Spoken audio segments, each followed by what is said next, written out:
ತಿಪಟೂರಿಗೆ, ಇಡೀ ಕರ್ನಾಟಕಕ್ಕೆ, ಇಡೀ ದೇಶಕ್ಕೆ ಒಂದು ಸಹೃದಯಿ ಸರಳ ನಾಯಕನ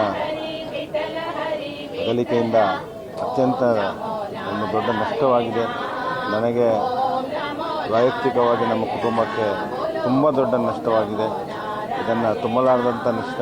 ಅವರ ಸರಳ ಸಜ್ಜನಿಕೆ, ಅವರ ಕೈ ಹಿಡಿದು ನಡೆಸುವಂಥ ಒಂದು ಗುಣ, ಎಲ್ಲರನ್ನೂ ನಮ್ಮವರೇ ಅಂತ ಕಾಣ್ತಕ್ಕಂಥ ಒಂದು ಮನಸ್ಥಿತಿ ಇದೆಯಲ್ಲ, ಅದು ತುಂಬ ವಿರಳ.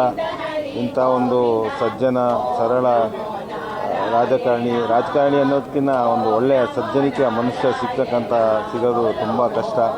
ಎಲ್ಲೋ ಕೋಟಿ ಒಬ್ಬ ಇರಬೇಕು ಅಂಥವರು ನಮ್ಮ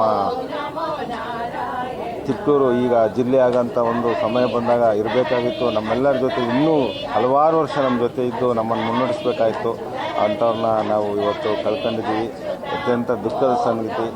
ಇನ್ನು ಮುಂದೆ ಅವರ ಒಂದು ಮಾರ್ಗ, ಅವರು ತೋರಿಸಿದಂಥ ದಾರಿಯಲ್ಲಿ ನಾವೆಲ್ಲ ನಡೆದು ತಿಪಟೂರಿನ ಅಭಿವೃದ್ಧಿಯ ಕಡೆ ಎಲ್ಲರೂ ಗಮನ ಕೊಟ್ಟು ಈ ಊರಿನ ಅಭಿವೃದ್ಧಿಗೆ ಎಲ್ಲರೂ ಶ್ರಮಿಸೋಣ. ಅವರ ಒಂದು ಕನಸು ಏನಾಗಿತ್ತು ಅದನ್ನೆಲ್ಲ ನನಸು ಮಾಡೋಣ ಅಂತ ನಾನಾದರೂ ಎಲ್ಲರೂ ಹೇಳ್ತೀನಿ.